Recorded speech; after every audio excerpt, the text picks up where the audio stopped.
दोस्तों नमस्कार। सर्वज्ञ भारल बात कर रहा हूं और मेरे साथ कौन है ये आपको पता ही है। मुझे कोई परिचय देने की आवश्यकता नहीं है। आज हम किसके साथ हैं, किन का लाइव इंटरव्यू है। इस दौरान ये पहला इंटरव्यू है दोस्तों जो आप देखेंगे जो एक बेटा अपने पिताजी से ले रहे हैं, क्योंकि ऐसा कभी दुनिया में हुआ नहीं।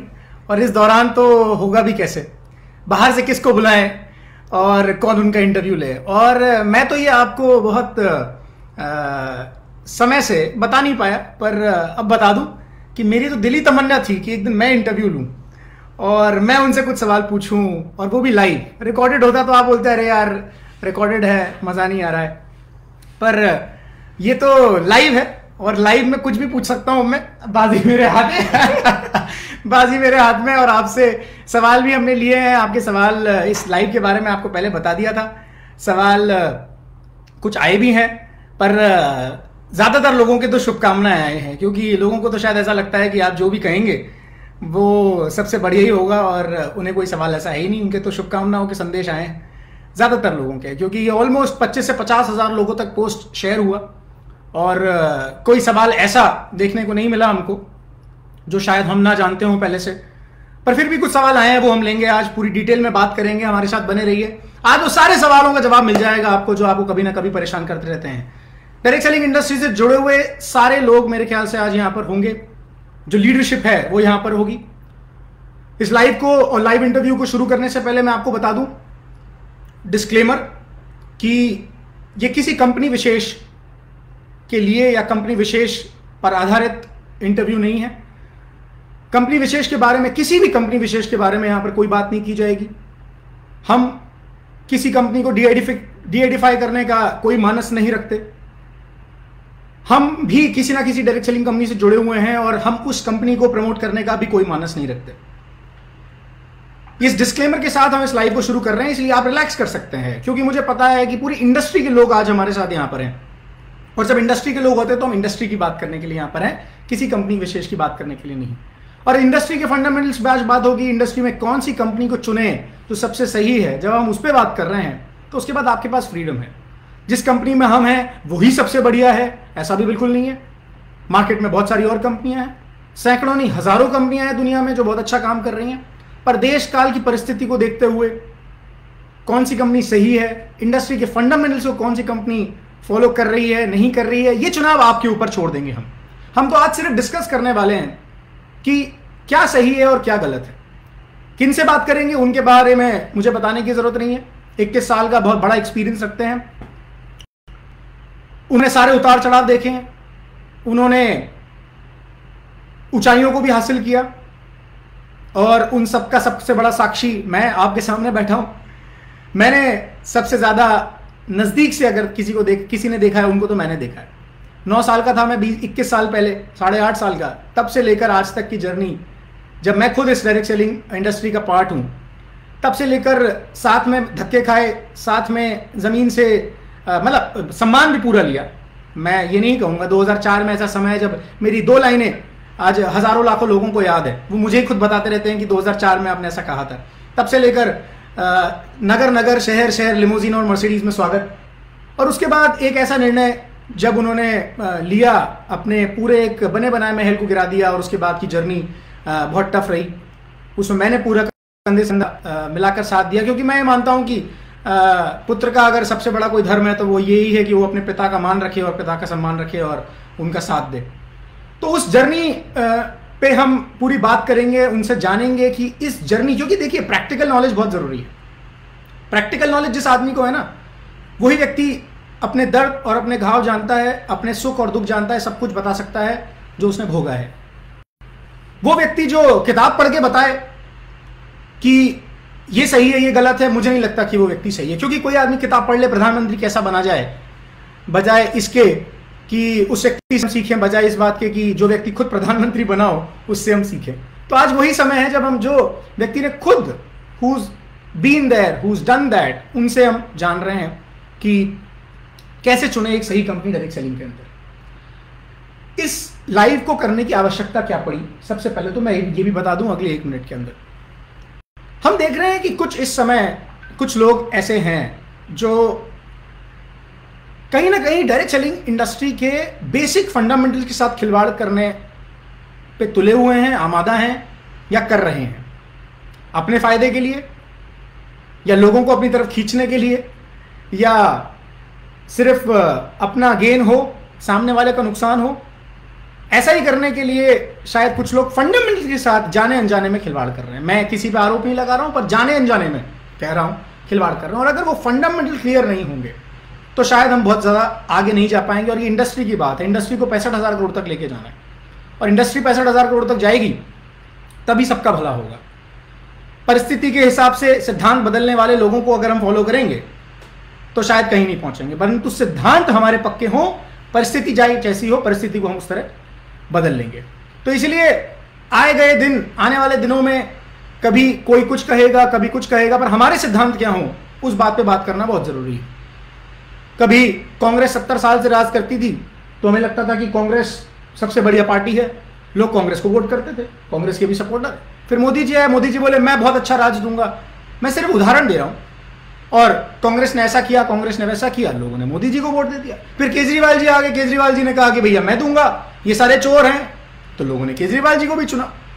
बट आए गए दिन, आने वाले दिनों में कभी भी कोई भी आदमी खड़ा हो जाएगा और वो कहेगा मैं सही हूं, ये गलत है, मैं सही हूं, ये गलत है, तो हमारे सिद्धांत कहां गए? आने वाले दिनों में क्या हर नेता चुन लेंगे हम, या हम बदलते ही रहेंगे, या हर बार देखिए नए नेता आने तो बंद नहीं होंगे, वैसे ही नई कंपनियां आनी बंद नहीं होगी। नई कंपनियों का आना तो बहुत अच्छा है, पर जो सिद्धांत पर आधारित है, जो फंडामेंटल्स पर आधारित है, उनकी बात करना और उनसे जुड़े रहकर फिर आपको जो चुनाव करना है उसके लिए आप स्वतंत्र हैं। ये बातें मैंने इसलिए भी करी ताकि लोग हमारे साथ सारे जुड़ जाएं राइट टाइम पर। ऑलमोस्ट हमारे साथ हजारों लोग जुड़ चुके हैं इस समय और अब हम शुरुआत कर रहे हैं इस लाइव इंटरव्यू की। सबसे पहला जो सवाल है मेरा वो ये है, ये जानते हुए कि हम इंडस्ट्री में सजीव चीज़ों के साथ डील करते हैं, निर्जीव चीज़ों के साथ डील नहीं करते। हर इंडस्ट्री के फंडामेंटल होते हैं, हर इंडस्ट्री के कुछ मायने होते हैं और अगर उन मायनों से हम भटकेंगे तो शायद मुश्किल हो जाएगी। उन मायनों से हम ना भटकें। और यहाँ पर चूंकि हम सजीव चीज़ों के साथ यानी कि लोगों का बिजनेस है और लोगों के साथ ही अगर कुछ गलत होगा तो वो बहुत बड़ा अनर्थ हो जाएगा। मैं एक सेंस में अगर कहूँ और अल्टीमेट बात कहूँ तो अनर्थ हो जाएगा, क्योंकि लोगों की जिंदगियों के साथ खिलवाड़ हो जाएगा। और लोगों की जिंदगियों के साथ खिलवाड़ ना हो, हम फंडामेंटल पे टिके रहें, उसके बारे में बात करना जरूरी है। तो मैं आपसे सबसे पहले जानना चाहता हूं कि वो फंडामेंटल क्या है जो कोई व्यक्ति उन फंडामेंटल्स के आधार पर किसी कंपनी को चुन पाए। डायरेक्ट सवाल और पहला सवाल जो सारे उत्तर देने में अपने आप में सक्षम है। सर्वज्ञ, सवाल बहुत इंपॉर्टेंट है और ये बात इसलिए बहुत ज़्यादा इंपॉर्टेंट है क्योंकि ये बिजनेस लोगों का बिजनेस है और जब लोगों का बिजनेस है तो हम तलवार की धार पर होते हैं, क्योंकि यहाँ किसी एक व्यक्ति की ज़िंदगी का सवाल नहीं है, यहाँ लोगों की ज़िंदगियाँ जुड़ी होती हैं। सवाल इस बात का होता है कि अगर आपने कपड़े का बिजनेस किया और आपको अगर ये वाला डिजाइन, ये फैशन, ये कलर नहीं चला तो आप उस थान को फेंक देते हो, अगली बार उसको नहीं लेते हो, दूसरे को ले लेते हो। लेकिन यहाँ तो हम डील कर रहे हैं जिंदा लोगों के साथ। कोई भी निर्णय होता है वो लोगों की जिंदगियों के साथ होता है और आपका एक एक शब्द लोगों की जिंदगियों को या तो बनाता है या लोगों की जिंदगियों को खराब करता है।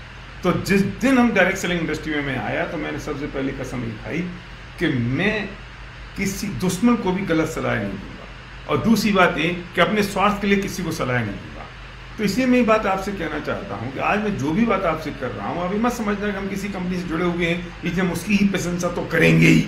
अरे ये अलग बात है कि वो अगर सारे फंडामेंटल पे फिट बैठती है और सारे फंडामेंटल को मैच करती है, हम उस कंपनी को करते हैं, ये अलग बात है।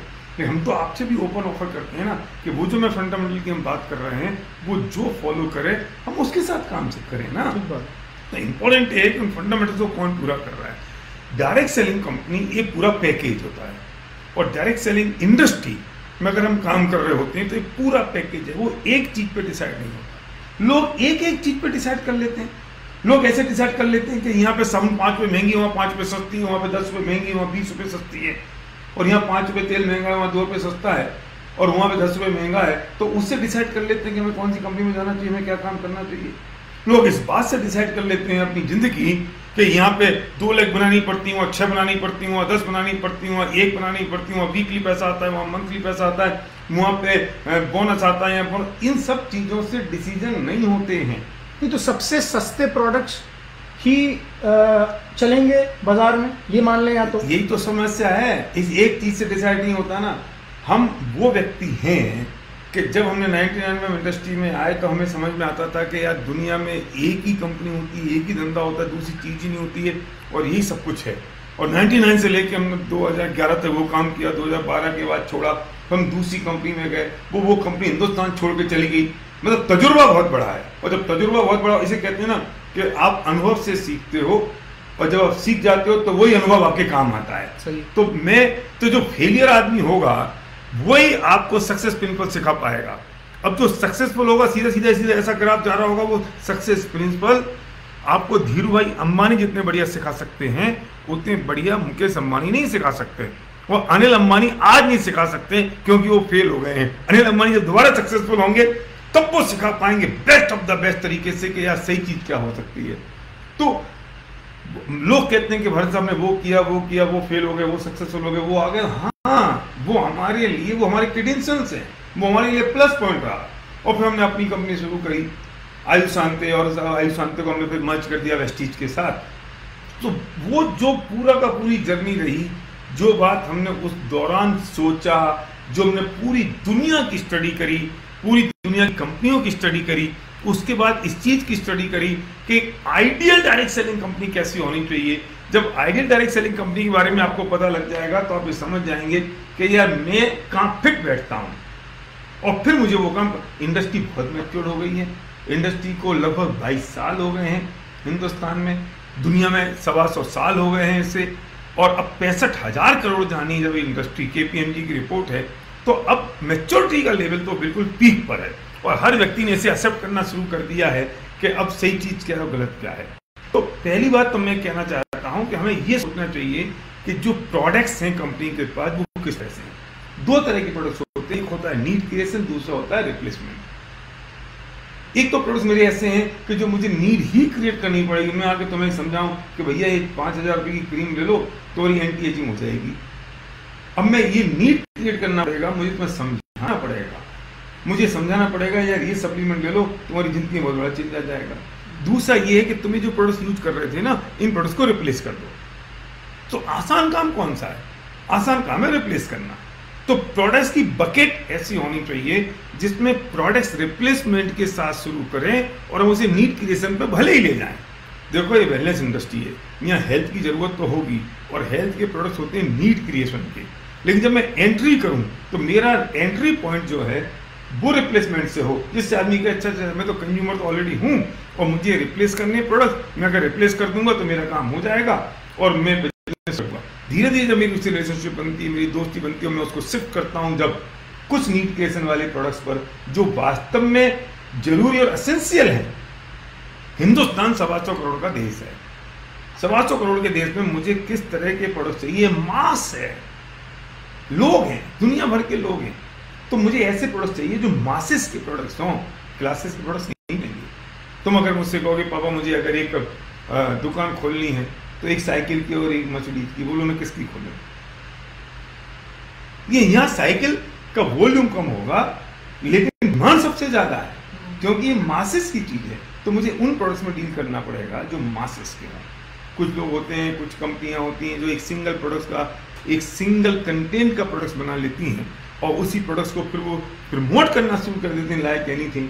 कुछ लोग होते हैं वो सिर्फ एक ही आइटम पे करते हैं, भैया वजन कम कर लो या वजन बढ़ा लो। कुछ काम करते समय हम एंटी एजिंग पे ही काम करेंगे, कुछ बात करेंगे सब हम ब्यूटी पे ही बात करेंगे। ये ज्यादातर विदेशी कंपनियां ऐसी हैं जो एक सिंगल फील्ड को या सिंगल प्रोडक्ट रेंज को लेकर चलती हैं। हाँ, तो वो तरह का काम नहीं चलेगा ना।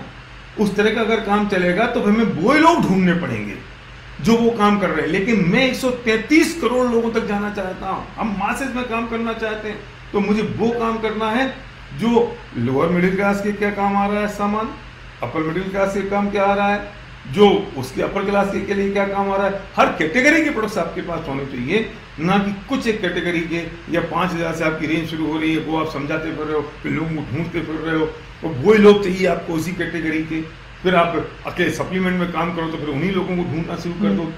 तो प्रोडक्ट्स की जो रेंज है वो इस तरह से होनी चाहिए कि जिसमें मासेस के प्रोडक्ट्स हों, और हर लेवल के लिए। बाटा के शोरूम में हर एक जूता हर एक के लिए नहीं होगा, लेकिन हर एक के लिए कोई ना कोई जूता जरूर होगा। अगर आपके पास आपकी प्रोडक्ट्स की बकेट ऐसी है जिसमें हर एक के लिए कोई ना कोई प्रोडक्ट्स है, तो समझ लेना कि आप सही जगह पर हो। ये बहुत इंपॉर्टेंट है। लेकिन ये वेलनेस का जमाना है, और जितनी डायरेक्ट सेलिंग कंपनी होंगी उनमें वेलनेस का फोकस होना कंपलसरी है, क्योंकि ये वेलनेस अब फ्यूचर ट्रेंड है। और अब तो ये जो जमाना लॉकडाउन का आ गया, उसके बाद तो लोग वेलनेस पे बहुत अवेयर हो गए हैं, और लोग उस पर काम करना लोगों ने शुरू भी हर एक व्यक्ति को इम्यूनिटी बढ़ानी है। यस। दूसरी बात है कि उन प्रोडक्ट्स की प्राइसिंग कैसी है। सस्ते होने चाहिए? बिल्कुल नहीं। महंगे होने चाहिए? बिल्कुल नहीं। जो बहुत मोटी सी लाइन है, जब हम कंज्यूमर मार्केट की बात करते हैं, वैल्यू फॉर मनी होनी चाहिए। लेकिन वैल्यू फॉर मनी का मतलब मछली 50 लाख की है, सस्ती है, महंगी है, या वैल्यू फॉर मनी है। मछली वाले कहेंगे डेफिनेटली वैल्यू फॉर मनी है, और जो गरीब आदमी होगा वो कहेगा बहुत महंगी है, अमीर आदमी कहेगा सस्ती है। लेकिन सवाल इस बात का है कि डायरेक्ट सेलिंग में प्रोडक्ट्स की प्राइसिंग ऐसे सेट नहीं होती। डायरेक्ट सेलिंग में प्रोडक्ट्स की प्राइसिंग के बहुत सारे क्राइटेरिया हैं जो लोग समझते ही नहीं हैं। हम जब आयुषांत पे रन कर रहे थे तो हमारी सबसे ज़्यादा लड़ाई इस बात की होती थी मैनेजमेंट में बैठ के, कि जो हमारे मैन्युफैक्चरर, हमारे थर्ड पार्टनर थे, हम उनको कहते थे बेस्ट क्वालिटी चाहिए, फिर हम कहते थे हमें बेस्ट पे आउट देना है, हाईएस्ट पे आउट देना है, और प्राइसिंग कम से कम रखनी है। तो वे लोग हंसते थे और हमें भी हंसी आती थी, यार बात तो सही कह रहे हो, हमें क्वालिटी हाईएस्ट करनी है, प्राइसिंग लो करनी है, और हाईएस्ट पे आउट बांटना है। सारी चीजें कैसे पॉसिबल? सारी चीजें कैसे पॉसिबल होंगी? तो जब भी प्राइसिंग होती थी प्रोडक्ट्स की, हाँ, वो बेईमानी करती हैं कंपनियां जिनकी प्रोडक्ट्स की प्राइसिंग हाईएस्ट हो, पे आउट लो हो, और क्वालिटी के नाम पर वे ढिंडोरा पीटते हो कि हमारी क्वालिटी अच्छी है, हमारी क्वालिटी अच्छी है, हमारी क्वालिटी अच्छी है। लेकिन ये संभव नहीं होता है। लेकिन ये जो बैलेंस मैंने कहा, क्वालिटी, प्राइसिंग और पे आउट, प्राइसिंग के साथ उसमें बीवी, जो पे आउट का रिलेशनशिप है वो प्राइस में होता है बिजनेस वॉल्यूम से। लोग ये समझते ही नहीं हैं और बाकी लोगों से धोखे में रखते हैं। एक प्रोडक्ट से अगर 100 रुपए का है और दूसरी कंपनी का वो प्रोडक्ट्स अगर 70 रुपए का है, तो हम कहते हैं देखो ये 30 रुपये सस्ती हो गई। नहीं भैया, अब इसमें बीवी भी चेक करो, इसमें पे आउट कितना है, उसकी क्वालिटी चेक करो। तो 100 रुपये बीवी, लोग ये कहते हैं, सवाल करते हैं बीवी के नाम पे लोगों को लूट ले क्या? नहीं, लूटने का सवाल नहीं है। सवाल इस बात का है कि आप उसे पे आउट दे रहे हो कि नहीं दे रहे हो। अगर आप पे आउट को हटा दो और इस पे आउट को हटा दो और प्रोडक्ट की भी कॉस्ट को चेक करो, तब पता चल जाएगा आप लूट रहे हो कि नहीं लूट रहे हो। मैं ये भी नहीं कहता हूं कि लोगों को देने के लिए आप एक पेन ले लो और उस पेन को 10,000 रुपये में बेचो और 9,000 रुपये लोगों को डिस्ट्रीब्यूट करो। कुछ कंपनियां करती है ऐसा, वो फर्जी कंपनियां होती हैं, वो गलत करती हैं। इसलिए तो मैं कहता हूँ ये तलवार की धार पर चलने जैसा है। ये एक बैलेंस बनाने का काम है बहुत बड़ा। मैं ये भी नहीं कह सकता कि 10,000 का पेन इसको बेच दो और 9,000 रुपये बांट दो लोगों में। ऐसी कंपनियां कुछ फॉरेन में हैं जो कॉफी बेचती 5-5 हज़ार रुपये की, और फिर वो इंटरनेट पर सर्च करोगे तो हाईएस्ट पे आउट वाली कंपनी कहलाएगी। लेकिन मेरा क्वेश्चन ये है कि वो हाईएस्ट पे आउट वाली जो कंपनी है, उस कंपनी के प्रोडक्ट्स की प्राइसिंग, क्वालिटी का बैलेंस तो देखो एक बार, कि वो मनी सर्कुलेशन कर रहे हैं उसके नाम पर।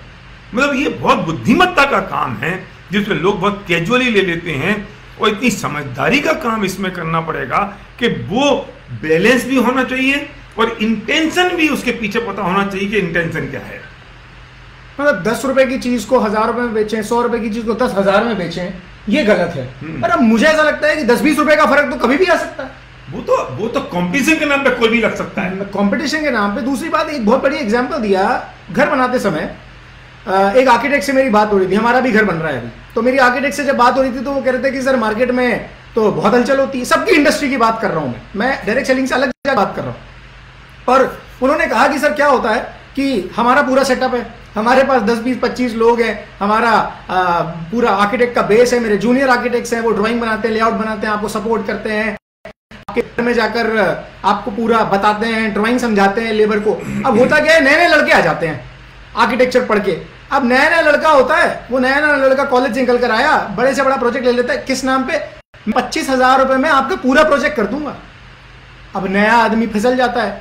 अब किसी को मान लो 100 गज का मकान बनाना है, किसी को 200 गज का मकान बनाना है, खर्चा नहीं करना है, तो वो उसमें फिसल जाता कि यार 25,000 मेरा पूरा मकान बनाना है और आप तो मुझसे 5 लाख रुपए मांग रहे हो या मुझसे 2 लाख रुपए मांग रहे हो मेरे 100 गज के मकान के, 200 गज के मकान के, पर स्क्वायर फीट आप कर रहे हो। अच्छा, जब 25,000 वाले को डील मिल जाती है तो वो परेशान होता है। कैसे परेशान होता है? क्योंकि 25,000 में वो सारा काम उसको खुद को ही करना पड़ता है। ड्राइंग भी उसको खुद को बनानी है, साइड पे खुद को जाना है, फिर एक आध काम और ले लेता है तो वो फ्रस्ट्रेट हो जाता है। कमाने उसको 25,000 है, खर्चा उसका ज्यादा हो जाता है और फिर वो फ्रस्ट्रेट होता है। फिर वो या तो मार्केट में रहता नहीं है या फिर वो मार्केट को खराब करता है। ये मार्केट को खराब करने वाले इस तरीके से होते हैं। हम कई बार ये भूल जाते हैं कि जो एक स्टैब्लिश्ड व्यक्ति है, जो स्टैब्लिश्ड आर्किटेक्ट है, उससे हमको सर्विसेज क्या मिल रही है, उससे हमको सपोर्ट कितना बड़ा है, वो अपने आप में वैल्यू रखता है क्योंकि वो स्टैब्लिश है, वो अपने आप में एक अपना एक्सपीरियंस रखता है। तो नए लोग इस तरह के आते जाते परेशान करेंगे सिर्फ इस बात के लिए कि हमें खड़ा होना है तो हम इनके कंधों पे खड़ा हो जाए। यस, इनके कंधों पे खड़ा हो जाए या इनसे कुछ मार्केट ले लें या इनसे कुछ लोग ले लें या इनसे लीडर्स ले लें। कुछ लोग बहक भी जाते हैं क्योंकि मुझे लगता है 10-20 रुपए का फर्क कभी मिटने वाला नहीं है, कभी खत्म होने वाला नहीं है। तो कंपटीशन के लिए कोई भी आदमी कर सकता है।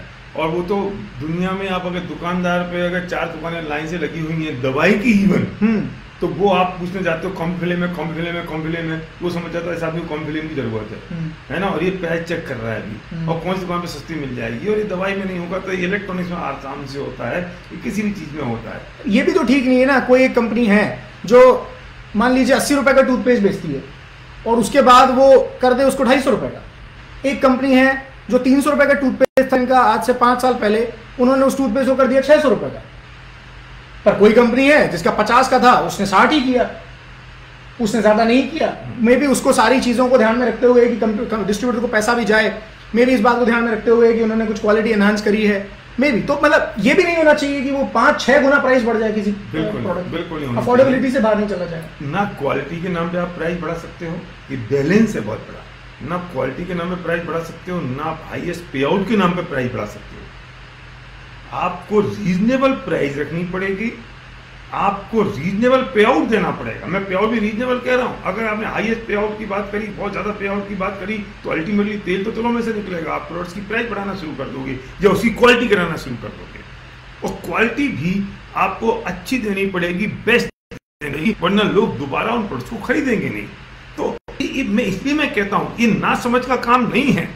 ये लोग ना समझी में कोई भी निर्णय कर लेते हैं, कोई भी विचार कर लेते हो आप, और कुछ भी चल जाता है हिंदुस्तान में, दुनिया में। ये कोई समस्या हिंदुस्तान की नहीं है। सेम यूथा में, मैं यूथा गया था, और यूथा तो मंडी है डायरेक्ट सेलिंग इंडस्ट्री की। दरियागंज किताबों के लिए दरियागंज है दिल्ली में। हाँ, तो network marketing direct selling company यूथा है यूएस में। हाँ, सारी कंपनी का हेडक्वार्टर वही है। और उसके बाद मलेशिया का नंबर लगता है। मैं सब जगह होकर आया हूँ, सब जगह मैं देख के आया हूँ। तो फिर तो कहीं भी कुछ भी चलता है, जरूरी नहीं कोई हिंदुस्तान में प्रॉब्लम है। ये तो लोग हैं ना, लोग तो सब जगह एक से होते हैं।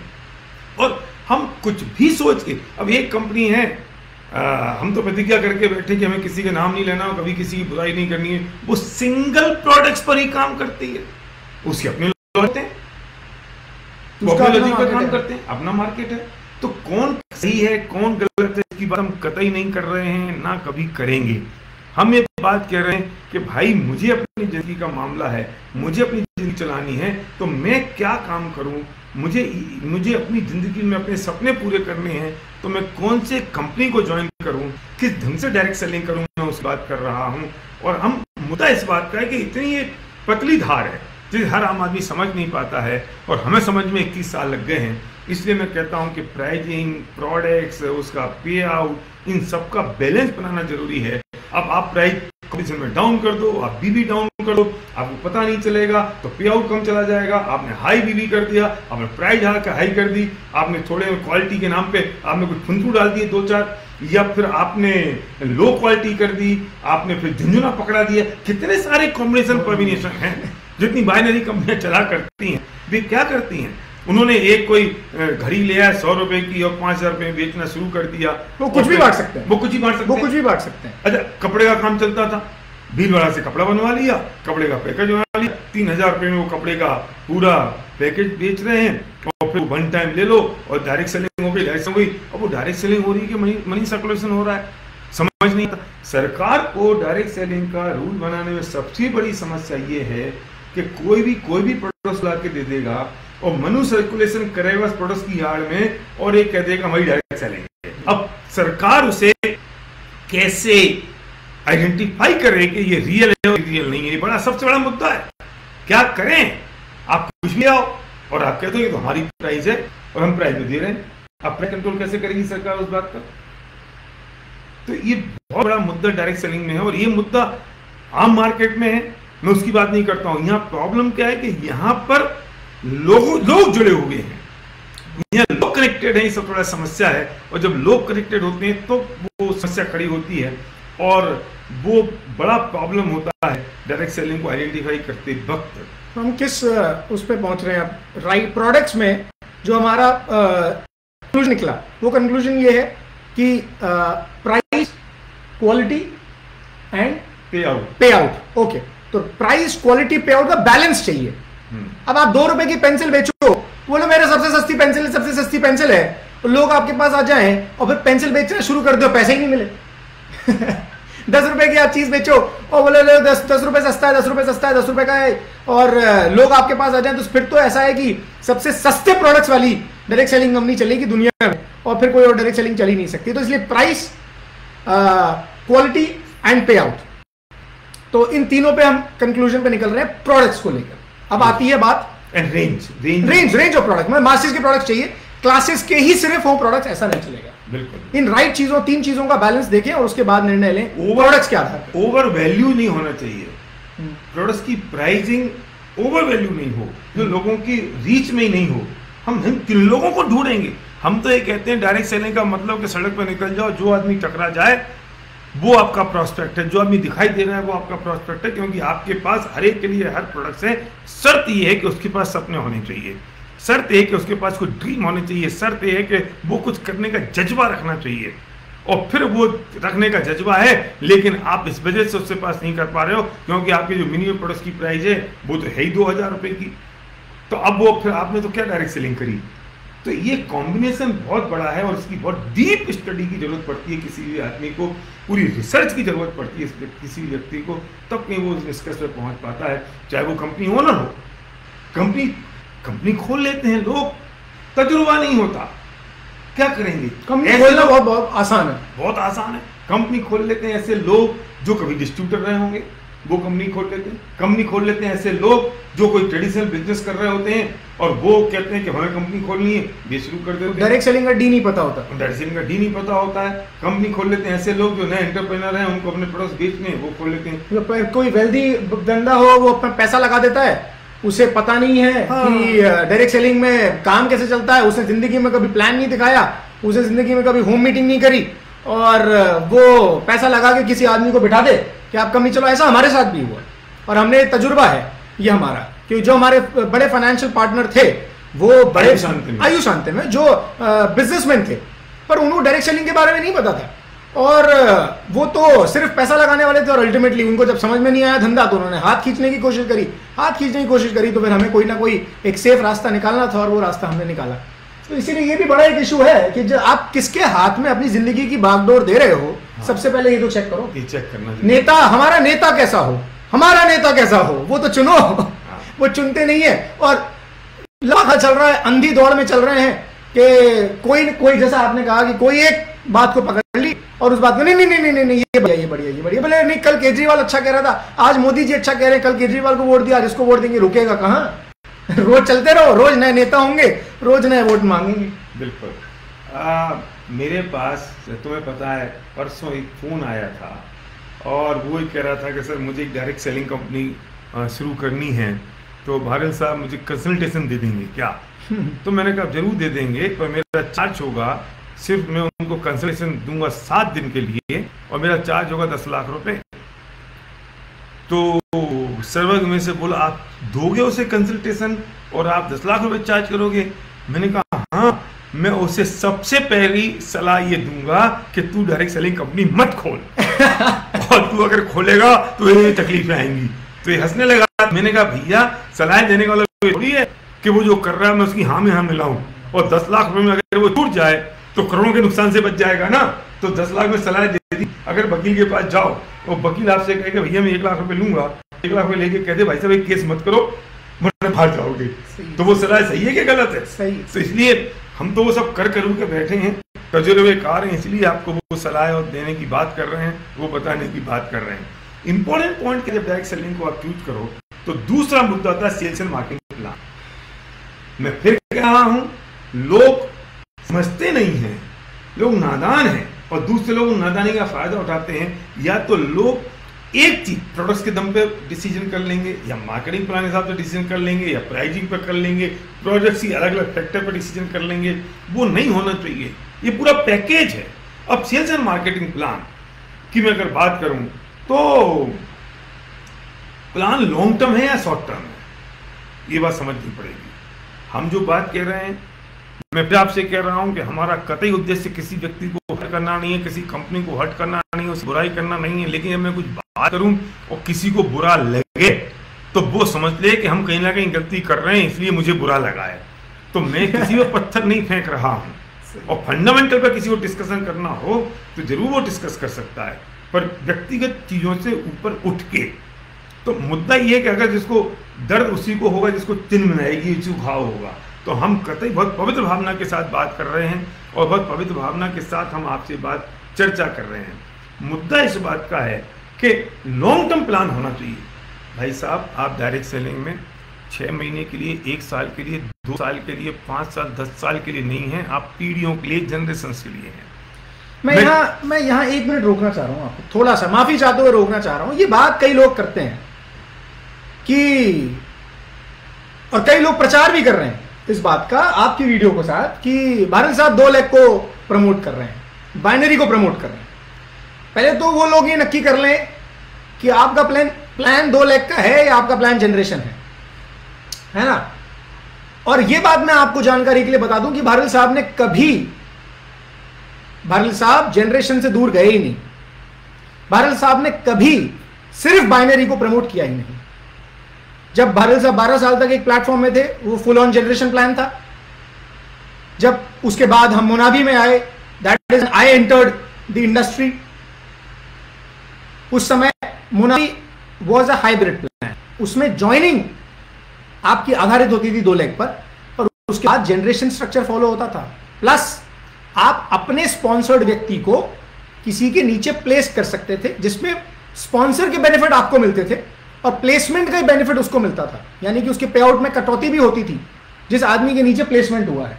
प्लस ज्वाइनिंग के बाद उसका स्ट्रक्चर ऐसे ही फॉलो होता था, यानी कि आप अनलिमिटेड विड्थ, दोबारा कह रहा हूं, अनलिमिटेड विड्थ खोली जा सकती थी मुनावी के प्लान में।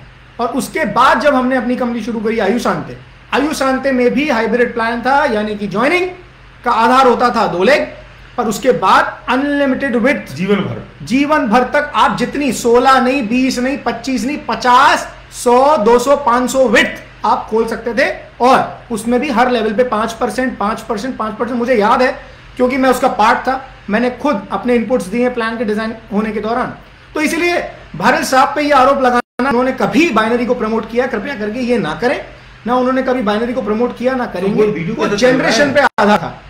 वीडियो में तो कोई भी किसी का बना ले और उसमें फिर 4 एडिट मार ले और फिर 2 मिनट का उतना ही दिखाए, आगे पीछे का ना दिखाए। क्योंकि जब 12 साल के बाद वो प्लेटफॉर्म को छोड़ा था, जो लगभग 60 साल पुराना प्लान है, जिसमें डिस्ट्रीब्यूशन का लेवल कम है, जिसमें जो मेंटेनेंस है वो 6-6 महीने, 8-8 महीने की हो, जिसमें एक फिक्स्ड वॉल्यूम हो, जिसमें कोई स्केल का भी चक्कर हो, इतने सारे चक्कर के बाद उस प्लान का कंपैरिजन है वो। इसलिए कृपया करके पुराने वीडियो से भ्रमित ना हो भारत साहब को। अब हम प्लान के बारे में बात करते हैं। दूसरा पॉइंट ये है कि वो प्लान पीढ़ियों के बिजनेस की बात करते हैं, और मैं आपके सामने सबसे बड़ा उदाहरण हूँ कि हमारी नेक्स्ट जनरेशन इस बिजनेस में है जो इस वक्त मेरा इंटरव्यू ले रही है।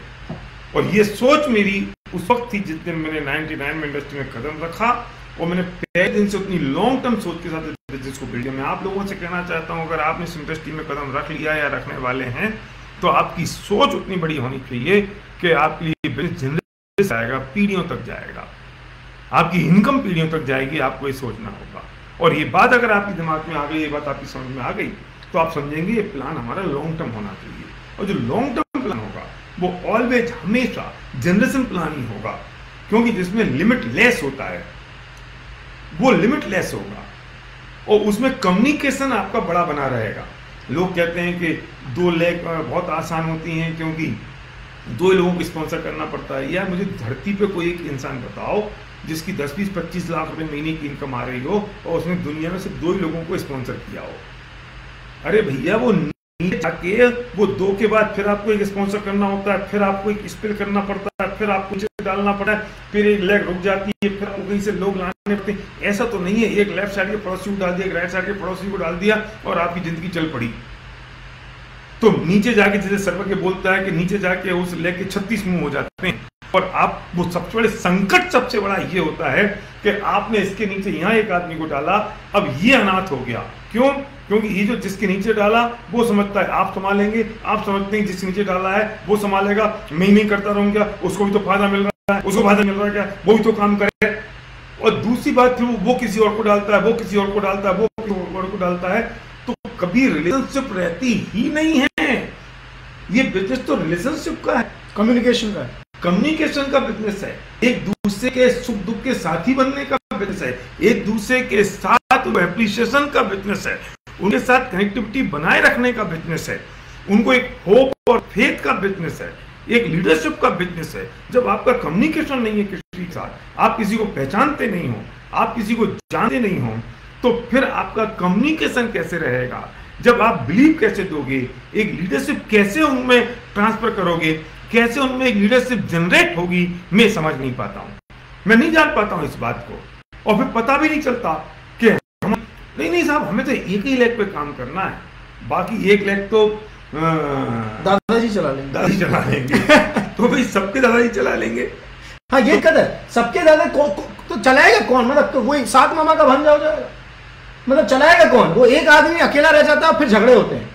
तो मैंने देखा है क्योंकि 2011 में मैंने जब शुरुआत करी तो मुनावी में जो शुरुआत होती थी वो 2 लेग से होती थी।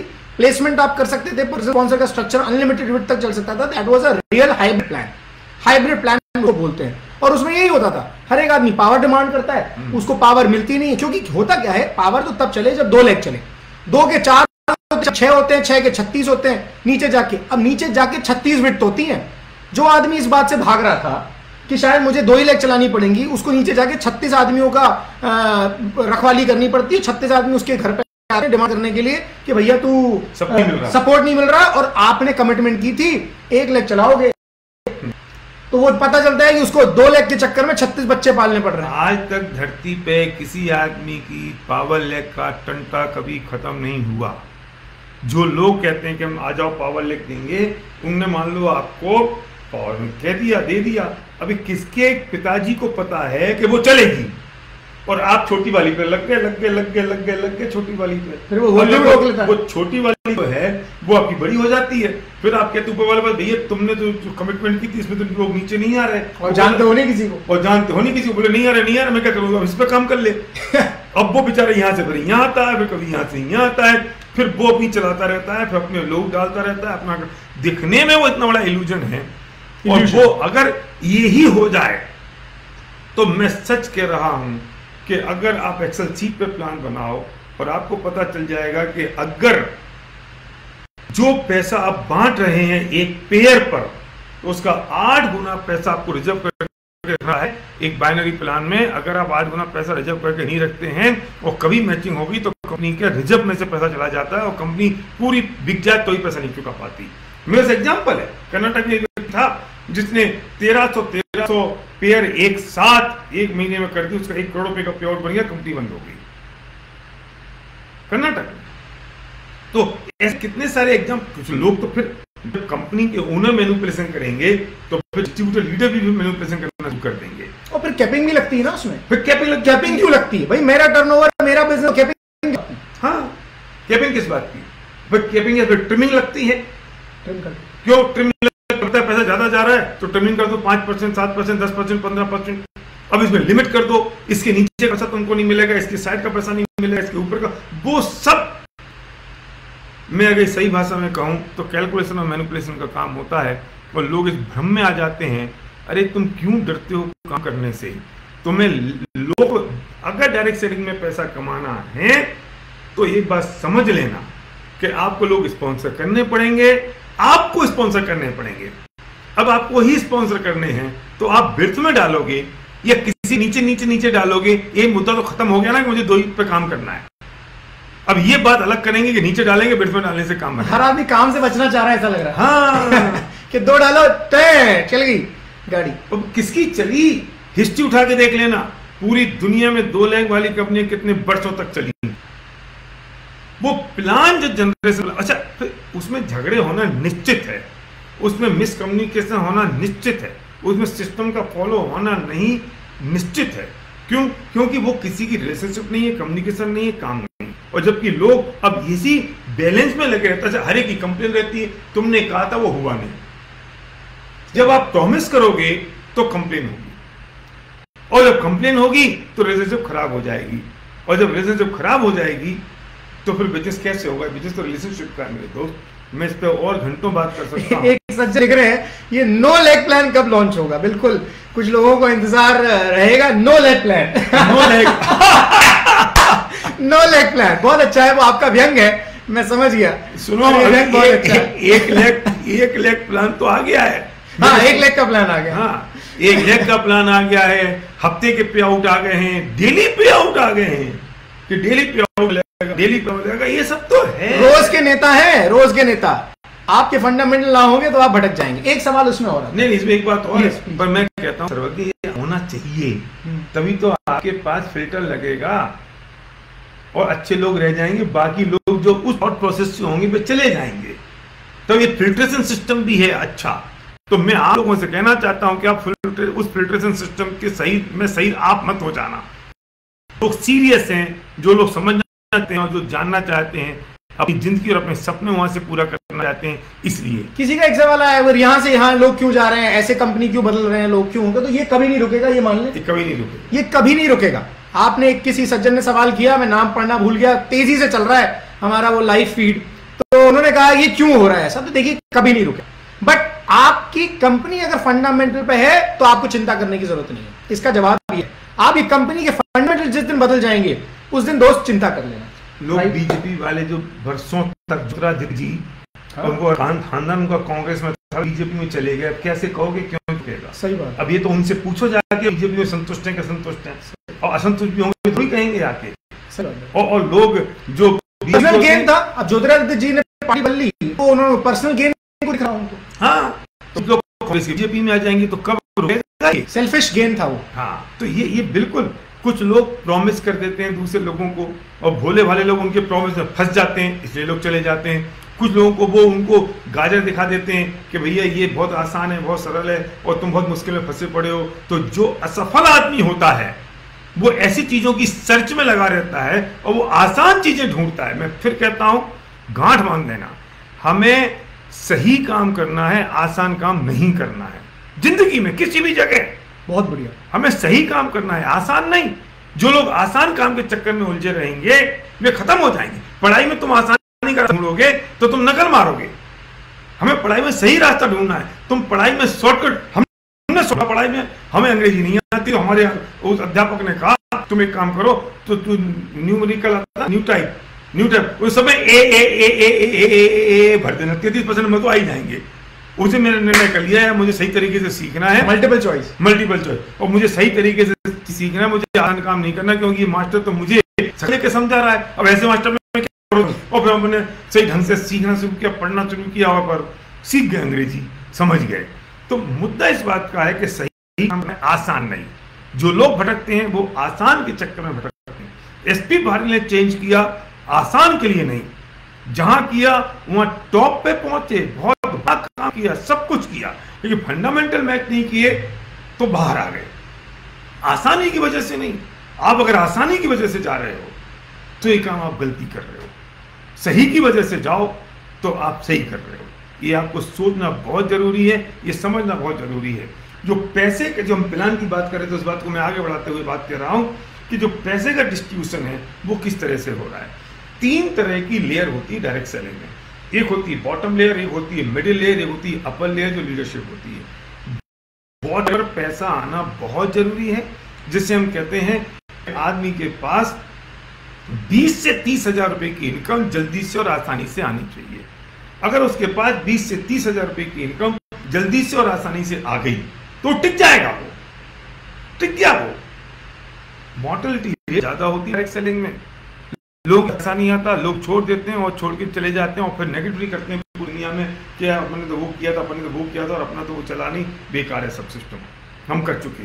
अरे आपके सेल्स एंड मार्केटिंग प्लान में बॉटम लेवल जो आदमी ज्वाइन किया वो 2 से 3 महीने में 20-30 हजार रुपए इनकम पे आ रहा है या नहीं? अगर वो सिस्टम से काम कर रहा है तो अपने अपलाइन के समीशन रह के काम कर रहा है, अपलाइन को फॉलो कर रहा है, तो इसलिए प्लान ऐसा हो जिसमें बॉटम, क्योंकि पैसा नीचे से ऊपर की हो जाता है, लीडरशिप ऊपर से नीचे की ओर आती है, मोमेंटम ऊपर से नीचे की ओर आता है, एक्साइटमेंट नीचे से ऊपर की हो जाती है। बहुत बढ़िया। तो जो ये जो मुद्दा है, तो अगर वो नीचे वाला आदमी पैसा नहीं, मैं कभी भी मेरे पास कितना भी पैसा आ रहा है मुझे इस बात की चिंता नहीं होती, मैं इस बात की चिंता करता हूं कि जो बॉटम लेयर पे कितने लोग आज 20,000 30,000 रुपए इनकम पे आ रहे हैं और उनके लिए क्या करना चाहिए, ये हमेशा सोचने की सख्त आवश्यकता है। और सही कंपनी वही है जो हमेशा उन बॉटम लेयर के लिए सोचती है, उस हिसाब से प्रोडक्ट तैयार होते हैं, उस हिसाब से प्लान तैयार होता है, तो सोच पाते हैं कि उनके पास कितनी स्पीड से पैसा आया। मिडिल लेयर जो है उसके पास एक अलग पॉकेट होना चाहिए प्लान में। एक अपर लेयर जो लीडरशिप है उनके पास एक स्टेबल इनकम और ग्रोइंग इनकम हो जिससे सिक्योरिटी पैदा हो, वो पता होना चाहिए। वो सेल्स एंड मार्केटिंग प्लान इस ढंग से डिजाइन होना चाहिए। ये सबसे सख्त और सबसे इंपॉर्टेंट चीज है उस प्लान के अंतर्गत। प्लान में कोई मैनिपुलेशन ना हो, कोई हिडन चीजें ना हो। पता चला करने के बाद आपको पता चला 6 महीने बाद ये तो इसमें से हिडन था, ओ माय गॉड, वो इतना ट्रांसपेरेंट हो कि उसमें कोई वॉल्यूम मिस ना हो। अब पता चला आपका वॉल्यूम ही मिस हो गया, पता चला कि आपका तो वॉइस आउट हो गया, पता चला कि ये आपने ये नहीं किया इसलिए ये नहीं हुआ, इसी गड़बड़ हो गई। हर महीने जीरो होना, हर महीने जीरो हो गया, वो चाहे 2 लाख का हो चाहे 3 लाख, 3 लाख की प्लान हो भैया और कोई मल्टीपल लाख का हो, तो हर महीने अगर फ्लैश आउट होगा तो फिर वो तो शायद कहीं ना कहीं नुकसान हो रहा है। फिर वो उस आदमी की जो मेहनत पिछले महीने उसने करी वो उस महीने नहीं आ पाई और वो हमेशा सांप सीढ़ी जैसा काम करता रहा। एक बीच में और बात है आजकल, एक नया चला है 2 लाख जनरेशन। ये 2 लाख मुझे लगता है ये गाली नहीं है, इट्स ऑक्सीमोरॉन। ऑक्सीमोरॉन का मतलब होता है एक शब्द से दूसरा शब्द विरोध में होना। 2 लाख जनरेशन, जब आप 2 लाख की बात करो तो वो जनरेशन कैसे हो सकता है? तो ये ऑक्सीमोरॉन है और ये एक इल्यूजन है। अगेन इसके ये भी एक तरह का झांसा है जो शायद कहीं ना कहीं कुछ ऐसा चल रहा है। 2 लाख मीन्स 2 लाख, उससे 2 लाख बोलिए ना, बाइनरी बोलिए, बाइनरी का मतलब 2 इज बाइनरी। तो जहां 2 चल रहा है वहां बाइनरी ही है, उसे हम बच क्यों रहे हैं, बचना क्यों चाहते हैं? जो है उसे वैसा बोलना चाहिए। बिल्कुल, तो ये सबसे इंपॉर्टेंट पॉइंट है और हमें ये भी चीज समझने की जरूरत है कि ऐसा भी नहीं हो कि आपने इस महीने में ये नहीं किया तो ये नहीं हुआ, तो अगले महीने ये नहीं हुआ तो ये हो गया। तो इतनी सारी चीजें, इतनी सारी घुंडियां, इतने सारे उसमें हो गए कि आज उसी में उलझ कर रह गया। फिर अपना सिंपल सी बात है, आपने जो टर्नओवर किया उस टर्नओवर की इनकम आपको आनी चाहिए, जो टर्नओवर आपने किया उसका पैसा आपके पास आना चाहिए। ये सिंपल सी बात है, ये सबसे इंपॉर्टेंट है क्योंकि ये टर्नओवर बेस्ड बिजनेस है। ध्यान रखना, मार्केटिंग प्लान रिक्रूटमेंट बेस्ड नहीं हो सकता, ये सेल्स बेस्ड नहीं हो सकता, ये कंजम्पशन मॉडल है। डायरेक्ट सेलिंग कंजम्पशन मॉडल ही है। इस बात को और समझ लें। जो कंपनी सेल्स की बात करती हैं, खास तौर से जो विदेश से कुछ कंपनियां आई हैं, मैं किसी एक कंपनी की बात फिर नहीं कह रहा हूं, वे उनका काम सेल्स का है। आपने अगर महीने के 40,000 रुपए के प्रोडक्ट्स नहीं खरीदे तो आपको पे आउट नहीं आएगा। कोई कहता महीने के 1 लाख के प्रोडक्ट्स नहीं खरीदे तो पे आउट नहीं आएगा। भैया वो आदमी करेगा क्या? जाके बेचेगा? कंपनी का टर्नओवर तो हो गया। रिपर्चेज होती है ना 50,000 की रिपर्चेज। हाँ, कब तक? तो चेक तभी आएगा ना, चेक नहीं आएगा। चेक नहीं आएगा, 2 कस्टमर बनाओ तभी चेक मिलेगा। तो ये तो कंडीशन सेल्स वाली हो गई, सेल्स हो गई। तो डायरेक्ट सेलिंग सेल्स का बिजनेस है, तो फिर बहुत बढ़िया है। हीरो का फॉर्म बेच लो जाके, यही काम करना है हमें। सेल्समैन सबका काम करने के लिए हमारे 100% एक फंडामेंटल है, आप लिख लो, डायरेक्ट सेलिंग कंजम्पशन मॉडल है।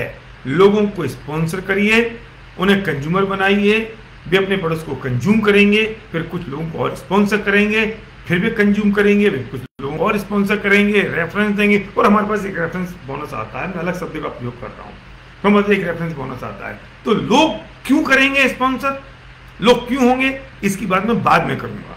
लेकिन इंपॉर्टेंट बात यह है कि कंजम्पशन मॉडल है, इसलिए हाई मंथली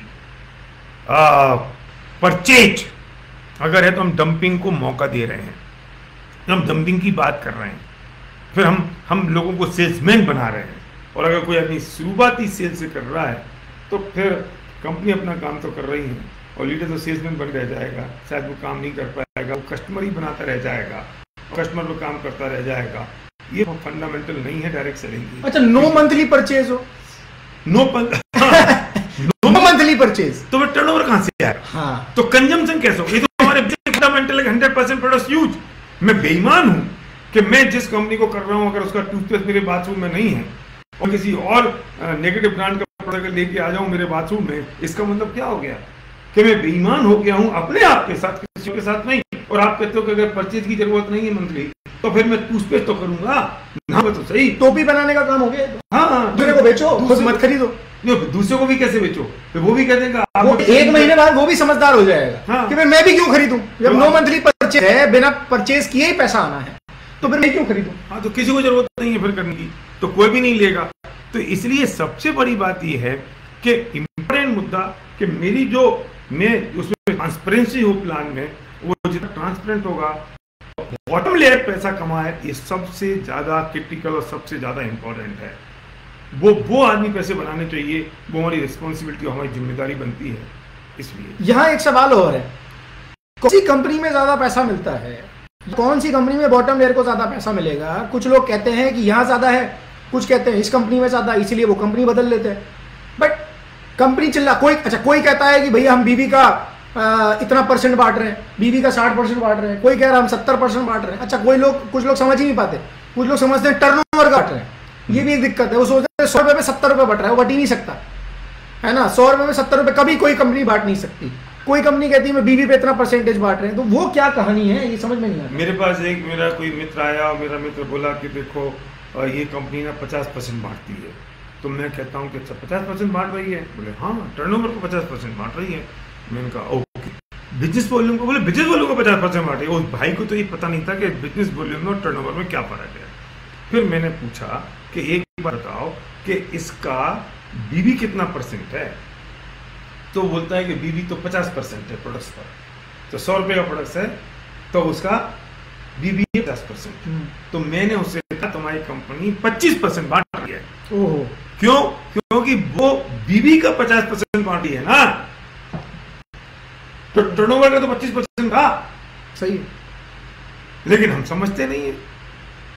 हम समझते हैं कि वो कोई 70% बांट रहा है, कोई 80% बांट रहा है, सारा ही बांट लो तो प्रोडक्ट फ्री में आ जाएगा। कचरा दोगे? अरे प्रोडक्ट देखो, फिक्स कॉस्ट होती है कंपनी की, ये बात अच्छी तरह बता दीजिए ना, नंबर कितना क्या? देखिए, कोई भी जो प्रोडक्ट्स है, कोई भी कंपनी का जो प्रोडक्ट्स है, उसकी जो COGS होती है, वो COGS बहुत इंपॉर्टेंट होती है। और जो COGS है, जिसे कहते हैं cost of goods before tax, वो लगभग कंपनी की होती है 20 से 25%। किसी भी कंपनी की, आप हिंदुस्तान लीवर की ले लो, आप पतंजलि की ले लो, आप किसी डायरेक्ट कंपनी, उतनी ही कॉस्ट होती है। उसके बाद में उसकी जो सेल्स प्राइस होती है उसके ऊपर GST लगता है।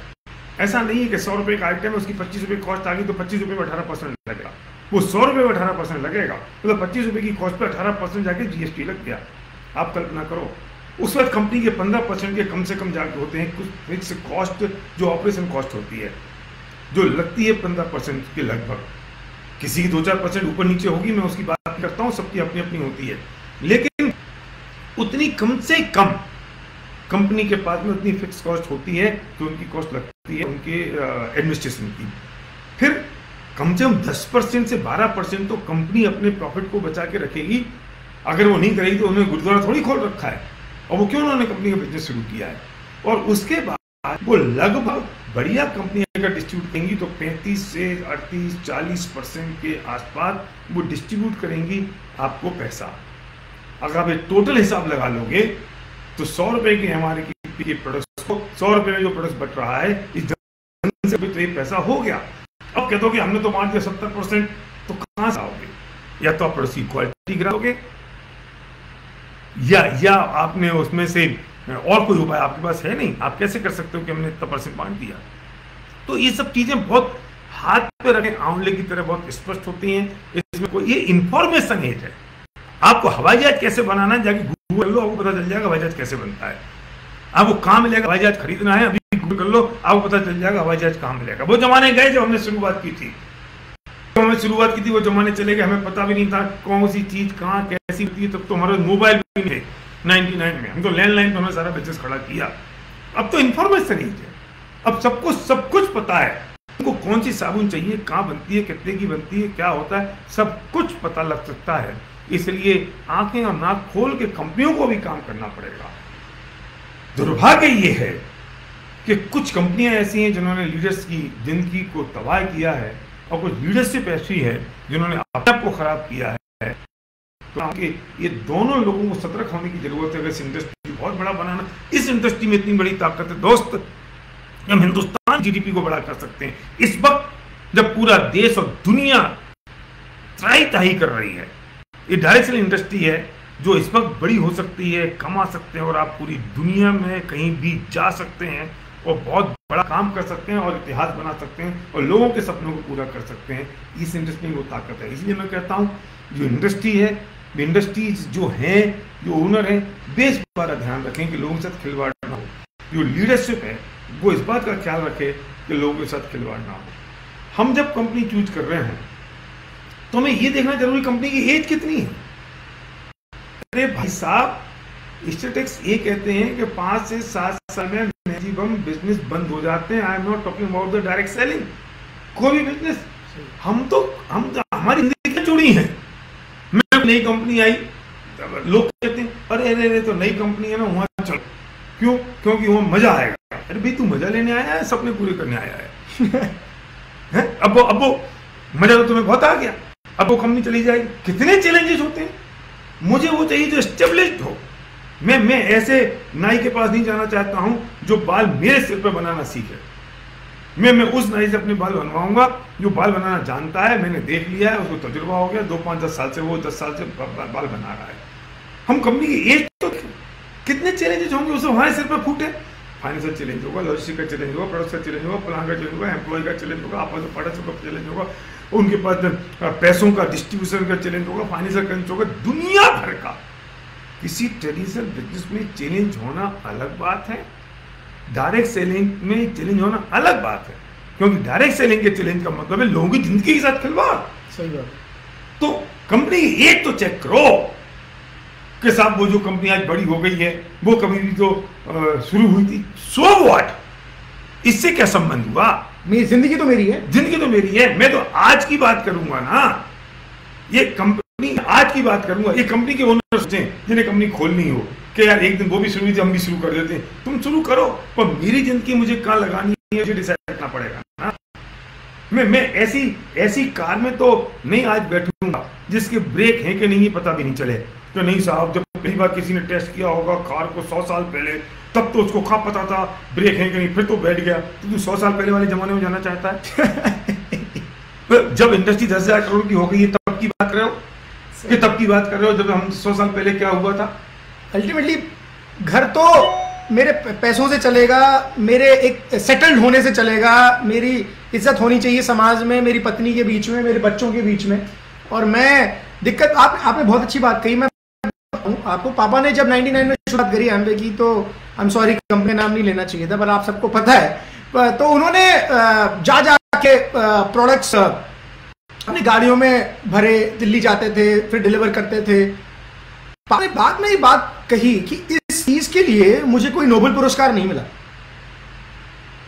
ये मैंने कंपनी के साथ जो मैंने पैसा बहाया उसको एस्टैब्लिश करने के लिए, उसके लिए मुझे किसी ने नोबेल पुरस्कार मिला। मुझे तो वही चेक मिला जो मिलना था, मुझे वही जो मिलना था। तो इससे अच्छा ये है कि हम एक एस्टैब्लिश कंपनी जिसने सारे साइकिल्स देख लिए हों अपनी, जिसने वो फेज भी देख लिया हो जब एस्टैब्लिशमेंट का फेज होता है, जिसने जो एस्टैब्लिश्ड हो गई है, उसका पाइपलाइन पूरी बिछ गई है, सपोर्ट सिस्टम पूरा बिछ गया है, कंपनी में अपने आप को सेटल करने से हम 2 या 3 साल के अंदर वो सफलता प्राप्त कर सकते हैं जो शायद हम अपनी जिंदगी के लिए मानते हैं और उस पाना चाहते हैं। पर यही दिक्कत हो जाती है कि कोई एक नया क्रेज, जिसे कहते हैं ना, नया नेता आया है बाजार, तो नए नेता के पीछे लग जाओ लगता है कि हम भी साथ में निकल लेंगे, वो निकल गया, पूरे निकल लेता मामला। बिल्कुल सही बात है, ये बिल्कुल इंपॉर्टेंट। हम इस कंक्लूजन में निकल रहे हैं, किसी भी प्लान में दोस्तों या तो ये चेक करने की जरूरत है कि बीवी का कितना परसेंटेज बट रहा है, और ये देखने की जरूरत नहीं कि कंपनी कितना पैसा बांट रही है, ये देखने की जरूरत है कि कितना पैसा बट रहा है।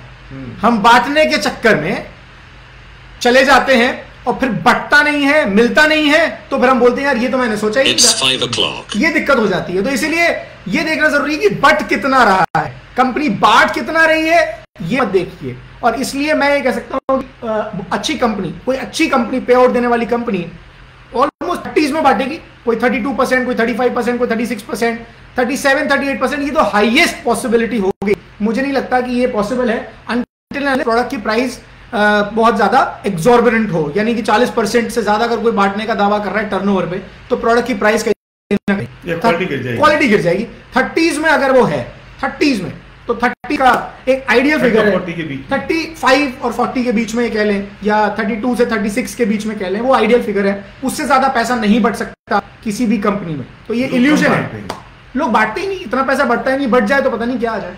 Please next. दूसरी बात है कि credibility of the company cheque करने की जरूरत है, कंपनी की क्या क्रेडिबिलिटी है, क्या क्रेडेंशियल्स है, हमने क्या काम अब तक हिस्ट्री में किया। ये क्रेडिबिलिटी अब तब चेक करोगे जब कंपनी एज पे आप ध्यान दोगे, जब वो पता चलेगा कि ये 10 साल से कंपनी काम कर रही है, तब तो आप इन सब चीजों पर ध्यान दे पाओगे। आपको ध्यान देना होगा कि कंपनी का अपना सिस्टम कितना स्ट्रॉन्ग और कितना पावरफुल है, कंपनी के फंडामेंटल्स कितने इंपॉर्टेंट है, कंपनी के जो ओनर्स हैं उनका थॉट प्रोसेस और विजन कितना स्ट्रॉन्ग है।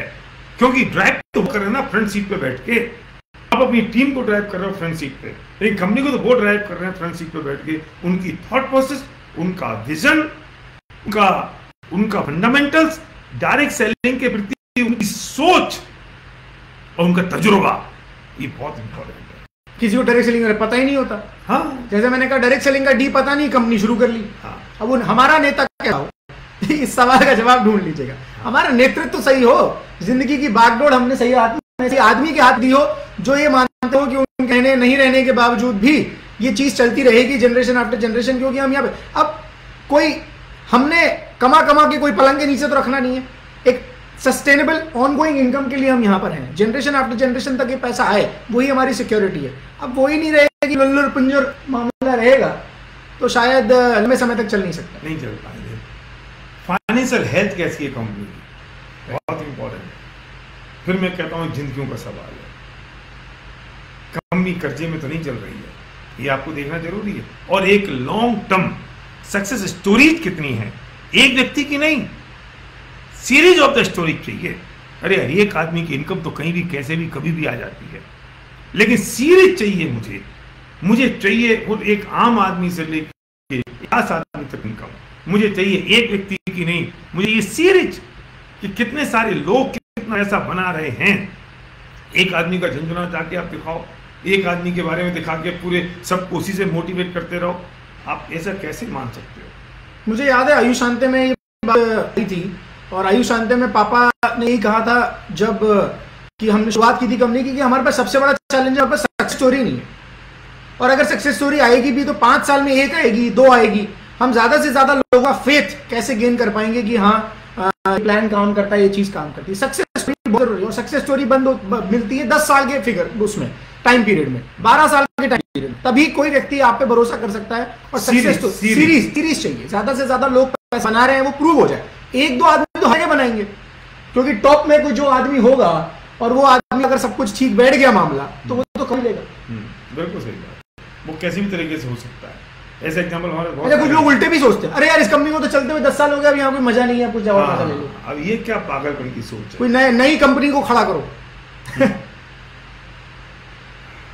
तो ये चीज इंपॉर्टेंट है, और मैनेजमेंट का जो इंटेंशन है वो कितना इंपॉर्टेंट। और एक चीज और भी है कि जो कंपनी रन कर रहे हैं इस वक्त, जो हेड ऑफ द फैमिली हैं कंपनी के लिए, कंपनी के बिहाफ पर, वो ओनर हैं या वो एम्प्लॉय हैं, वो भी बहुत बड़ी बात है। मेरी जिंदगी लग गई और 2 आदमी हेड कर रहा है हिंदुस्तान को, वो एक एम्प्लॉय है, मुझे यहाँ थोड़ा सा खटका है। क्यों? क्योंकि वो उनको तो जॉब मिल रही है, मेरी जिंदगी, मेरे बिजनेस के आगे बढ़ने से, मेरे बिजनेस के कम होने से उनको क्या फर्क पड़ रहा है। अगर ऐसा हो रहा है तो फिर हमारी पार्टनरशिप तो बिगड़। Direct selling is a partnership between the company and the leadership. एक पार्टनरशिप है ये, और ये पार्टनरशिप तभी काम करती है जब दोनों के इंटरेस्ट और दोनों की वर्किंग एक ही हो। अब दोनों के इंटरेस्ट कैसे हो? अब वो तो कोई कर रहा है जॉब पे फोकस, और किसी मेरी जिंदगी लगी पड़ी है, तो ये काम कैसे होगा? मैं चाहूंगा कि एक ऐसी डायरेक्ट सेलिंग कंपनी होनी चाहिए जिसमें इन्वॉल्वमेंट ओनरशिप ओनर का हो, और वो इस बात की चिंता करते हो कि अगर मेरा बिजनेस डाउन रहा है उन्हें इसकी चिंता हो, मेरा बिजनेस बढ़ रहा है तो उसकी चिंता उन्हें हो, खुशी उन्हें हो। तो ये बहुत इंपॉर्टेंट है। बेसिक फंडामेंटल कंपनी के ओनर्स के क्रिस्टल क्लियर है या नहीं है, ये बहुत इंपॉर्टेंट है। उनकी जो कैपेसिटी है वो कितनी इंपॉर्टेंट है, उनकी कैपेबिलिटी इंपॉर्टेंट है, उनका एक्सपीरियंस बहुत इंपॉर्टेंट है, उनका जो बैकग्राउंड है वो कितना बड़ा है, उनको कैसा है, उनका जो विजन है वो कैसा है, और दूसरी बात उनका फोकस इस डायरेक्ट सेलिंग पे कैसा है। ये कोई बड़ा business house direct selling company खोल ले, अब उसे तो कोई फर्क ही नहीं पड़ता। अरे डायरेक्ट सेलिंग कंपनी उनके 10,000 करोड़ की भी हो गई तो क्या, क्योंकि 1 लाख करोड़ का उनका दूसरा बिजनेस है, और यहाँ तो एक एक आदमी की जिंदगी जुड़ी हुई है। अब यहाँ चले चले नहीं चले, कल भी बंद कर दें। हिंदुस्तान लीवर ने शुरू किया डायरेक्ट सेलिंग, 3 बार शुरू किया, 3 बार बंद कर दिया, क्योंकि उनका 10,000 करोड़ से ज्यादा का बिजनेस दूसरा चल रहा है, और यहाँ इतनी माथापच्ची कौन करे, हटा दो यार, नहीं चलता। और प्रोडक्ट की बात करें तो सबसे ज्यादा फेमस तो उन्हीं के प्रोडक्ट्स हैं। सबसे ज्यादा फेमस प्रोडक्ट, सस्ते अच्छे, ब्रांडिंग, नाम, पैसा, सब कुछ तो था, सब कुछ है, लेकिन इन सब चीजों से नहीं चलती डायरेक्ट सेलिंग। ये मैं समझाना चाहता हूं कि बहुत बड़ी साइंस है, इसमें बहुत डीप स्टडी चाहिए, इसमें बहुत डीप रिसर्च चाहिए, और लोग ऐसे मुंह उठा के कुछ भी बोल देते हैं, कुछ भी कर देते हैं, कुछ भी डिसाइड कर लेते हैं। कल को कोई आ जाए एक बड़ा बिजनेस हाउस और कह दे कि हमने शुरू कर दिया, आ जाओ, मैं कहूंगा भैया तुम्हारी इन्वॉल्वमेंट, तुम्हारी कितनी डीप इन्वॉल्वमेंट, मैं तो जिंदगी लगा रहा हूं, और तुमने कह दिया भैया ये ले जाओ 10 रुपए और शुरू कर लो, एक नया वेंचर शुरू हो जाएगा। उनका तो ब्रेड एंड बटर है नहीं, वो उनका बटर नहीं है। तो जो मेरा ब्रेड एंड बटर है वो उनका भी ब्रेड एंड बटर होना चाहिए, जो कंपनी रन कर रहे हैं। अगर वो उनका ब्रेड एंड बटर नहीं है तो काम चलेगा नहीं। तो इंपॉर्टेंट पॉइंट ये है कि हम किन चीजों पे फोकस्ड हैं, किन चीजों पे हमारा काम हो रहा है, और किन चीजों से हमारी मैनेजमेंट की थॉट प्रोसेस कैसी है, और जो आपकी अपलाइन लीडरशिप है वो कैसी है, वो भी इसका ही एक पार्ट है। ये सब चीजें हो गई, फिर आपको काम तो उस टीम में करना है। अब वो आपकी टीम से ही आप अगर कंफर्टेबल नहीं हो तो फिर आप बिजनेस कैसे बढ़ा पाओगे। जो आपकी मेंटरशिप है, जो आपके मेंटर हैं, जिनको आपको सबमिट करना अपने आप को, वे ही अगर नहीं है तो आप काम कैसे करोगे, ग्रोथ कैसे होगी, और आप कैसे कंफर्टेबल होगे। क्योंकि तो मैं सच कहता हूं कि मेरे असली रिश्तेदार तो वो हैं जो मेरी टीम के लोग हैं। मेरे सुख दुख में मैं खड़ा हूं। हमारे असली दोस्त तो वो हैं जो हमारे साथ बिजनेस बिल्ड कर रहे हैं। मैं उन रिश्तेदारों का, उन दोस्तों का क्या करूं जिनको 20 साल से समझा रहा हूं कि डायरेक्ट सेलिंग कर लो, वे आज भी नहीं करते हैं, और फिर मेरी दोस्ती की दुआई देते हैं, तो मैं उनकी दोस्ती का क्या करूं। ठीक है, मनोरंजन करने के लिए कभी मिल लिए, बैठ के चाय पी ली, सफिशिएंट हो गया, तो दिल का रिश्ता तो उनके साथ है जो मेरे साथ कंधे से कंधा मिला के बिजनेस बिल्ड कर रहे हैं और अपने सपने पूरे कर रहे हैं। राइट। अब कुछ ऐसे सवाल, क्योंकि काफी अच्छा खासा समय हो गया है, डीप डिस्कशन हो गया है हमारा, पर कुछ ऐसे सवाल जो बेसिक सवाल हैं, फंडामेंटल सवाल हैं, जिनके साथ खिलवाड़ कोई करे। अब ये मेरी धमकी नहीं है पर ये मेरी आपको एडवाइस है, और आप भी इस बात से पूरी तरह सहमत होंगे तो मैं कह रहा हूं उस बात से, और अगर सहमत नहीं है तो 21 तजुर्बा यहां पर है, इनसे भी सहमत नहीं है तो 3-4 लोगों से और जान लें जो यहां पर इतना ही तजुर्बा लेकर बैठे हैं। कौन सही है कौन गलत है इसको फिर जानने के लिए प्रैक्टिकली देख लें, प्रैक्टिकल देख लें, उसके बाद फिर निर्णय करें ये फंडामेंटल सही है कि नहीं। मेरा बहुत छोटा सा सवाल, ये बिजनेस ड्रीम का है या प्रोडक्ट्स का है? वाह, कितनी बढ़िया बात चली। ये बिजनेस ड्रीम का है या प्रोडक्ट्स का है? कितनी बढ़िया बात पूछी सर कि तुमने। अगर ये प्रोडक्ट्स का ये तो ट्रेडिशनल बिजनेस कर लो, या डायरेक्ट सेलिंग करने की क्या जरूरत है, पहली बात। और दूसरी बात, समस्या तो ये है ना, सपने तो बहुत दिखा देते हैं ना आप लोग। हाँ, आप तो छोटे आदमी को BMW का सपना दिखा देते हो, छोटे आदमी को आप मर्सिडीज का सपना दिखा देते हो, फिर वो सपना पूरा होता नहीं है। मेरा क्वेश्चन ये है तो माल बेचें। सुनो मेरा क्वेश्चन ये है, सपना ही छोटा आदमी देखता है, जब वो बड़ा बन जाए तो क्या खाक सपना देखेगा? क्या बात, मर्सिडीज वाला थोड़ी देखेगा मर्सिडीज का सपना। आज सपना देखा था धीरू भाई ने, जब वो नौकरी करे थे तेल की दुकान पर, तेल के पंप पर। अब क्या मुकेश अंबानी सपना देखेगा? मुकेश अंबानी का लड़का सपना देखेगा? सपना देखते ही छोटा आदमी है, और देखना ही उसको चाहिए। अब्दुल कलाम साहब ने कहा है, जब ये रामेश्वरम में पढ़ते थे ना, तब उनने सपना देखा था। अब तुम कह दो छोटा आदमी सपना ना देखे। जब सचिन कुछ नहीं था ना, जब उसे गुरुजी, क्या था उनके टीचर का नाम, मास्टर आचरेकर जी सचिन तेंदुलकर को जब आचरेकर जी सिखाते थे, तब उससे कहते तू हिंदुस्तान खेलेगा। तब वो छोटा नहीं था, बड़ा आदमी था। ये फंडामेंटली खराब है तुम्हारा, समझ नहीं आती बात। सपना कौन देखेगा? छोटे ही तो देखेगा सपना, तुम बड़ा की बात करते हो। दूसरी बात, जाने दो डायरेक्ट सेलिंग। दुनिया में जिस व्यक्ति को जहां जब जो सक्सेसफुल हुआ है, उसके पीछे कोई रीजन है, वो उसका एक पेनफुल ड्रीम है, प्रोडक्ट्स नहीं है। सचिन इसलिए सबसे बड़ा नहीं बना क्योंकि उसको वो बल्ला पसंद था। सचिन इसलिए नहीं बना क्योंकि उसको बॉल पसंद है। सचिन इसलिए इतना बड़ा बना कि उसके पीछे उसका एक बड़ा सपना था।